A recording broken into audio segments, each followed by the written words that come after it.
So if we just, for the moment, keep the conversation in the sutra context, and particularly the second and the third turning of the wheel, in sort of Mahayana Madhyamaka context. What I was finding a bit difficult to understand with Shakya Chokden is really the use of the terminology.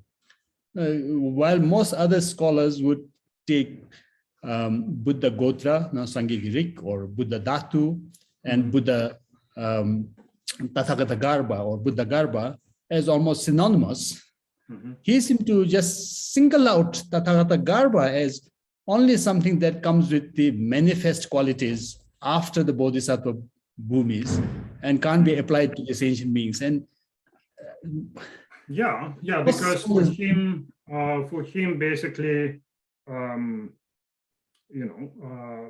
come, or the dhatu in this case, right? It's just a potential, right? All of us have the potential to become Buddha, right? Naturally, you don't have to achieve the first Bodhisattva bhumi to have come. Likewise, when we're talking about two types of gotra, right? The naturally present and developmental, right? Developing. The first one is, again, the potential. The second one is all the different practices we engage in on the way to Buddha. While the Buddha nature is different. So for him, the Buddha nature,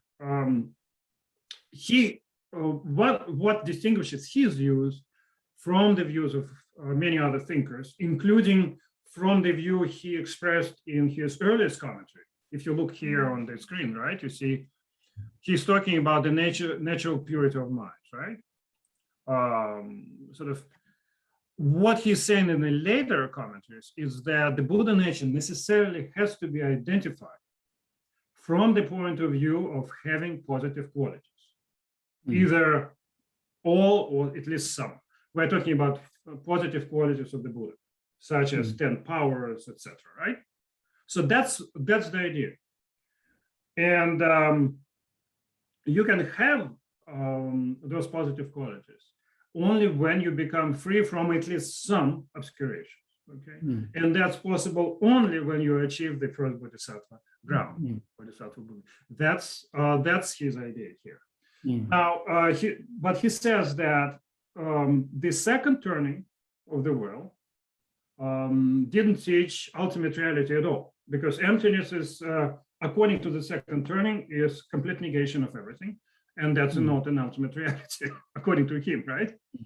At least explicitly, it didn't teach it, but implicitly, of course, even the second turning agreed with the third turning, and according to the third turning, of course, ultimate reality is jnana, or the primordial mind, right?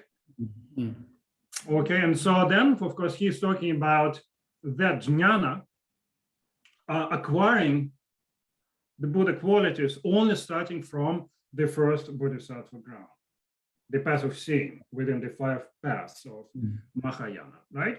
But that's just one way of looking at it. We can talk about later about another way of looking at this, right? Yeah.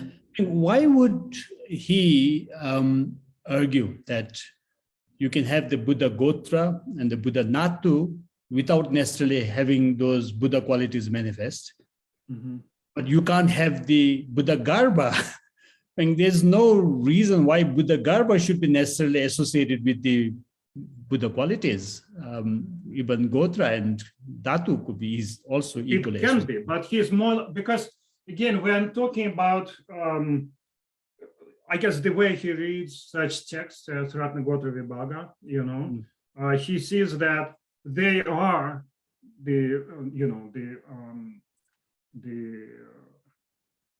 lineage and Dada and Buddha. They're identified from different points of view.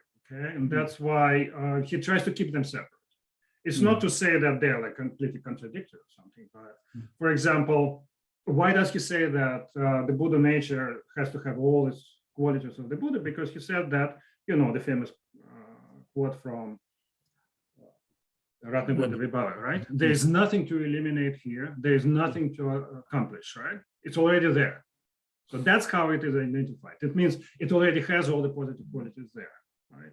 But he's very uncomfortable about with claiming that, you can have all the positive qualities without being free from at least some obscurations. You see, so for him, they go together, always together. You can have positive qualities only when you become or when you are free from obscurations. Okay, at least according to this text we're talking about right now, right? Yes. The essence of sutras and tantras. That's the one. Yes. Okay. Yeah, Now, one thing to add to it, I understand it's somewhat confusing, right? Because in the other text, in that previously unseen sun or the sun unseen before, he shifts perspective. He starts saying that, okay, now, ultimately, what he talks about the existence of things and non-existence of things. By the way, in many writings, he says that if something exists, it has to exist in reality and has to exist as reality. It has to be reality, right? The only real thing is jnana, non-dual primordial mind. Nothing else exists at all. Okay, of course, on conventional level, it exists, but in contrast to such thinkers as, say, Dzongkhapa, who says that if something exists, it has to exist conventionally, Shakya then says if something exists, it has to exist ultimately. Yes. The conventional existence equals non-existence. So then, of course, everything that exists has to belong to or be a part of or be the primordial mind. And that is also the Buddha nature, okay? And that's totally fine. But we're talking about the ultimately existent things there. So he sort of shifts his perspective, you know? But when he talks about, so now he talks about the two types of the Buddha nature, ultimate and conventional.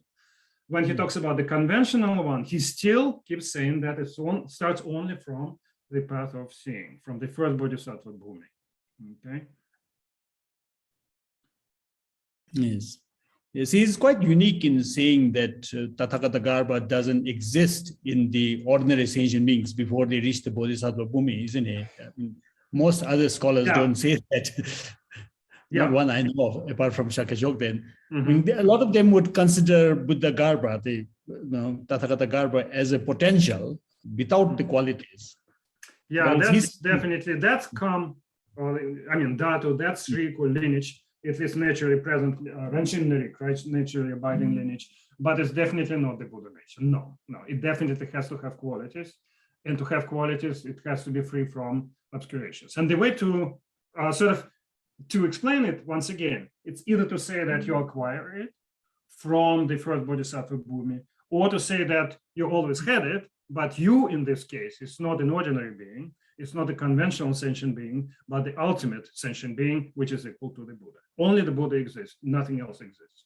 In that case, the Buddha nature equals Buddhahood. And everything else is just non-existent appearance, you know, phantoms. Yeah. So in a way, yes, you're right saying that he is unique in saying that the Buddha nature has to have positive qualities, which happens only from the first Bodhisattva Bhumi, first Bodhisattva ground. But in a way, in that second text, he already is saying that this is just a conventional Buddha nature, right? The ultimate one is always there, and that's the only thing that exists. Yeah, so the ultimate Buddha nature, or the ultimate sentient being, as he also puts it, is really the Dharma Dhatu, isn't it? In his commentary on Dharma Dhatu, he seemed to sort of agree that there is that Buddha nature in all sentient beings. But it's quite unique to find in his writings the distinct sort of the different understanding of Gotra, Dhatu, and Garbha. Especially in the earlier works, and he is selecting or choosing Garbha only for those who are on the Bhumi level, which is interesting.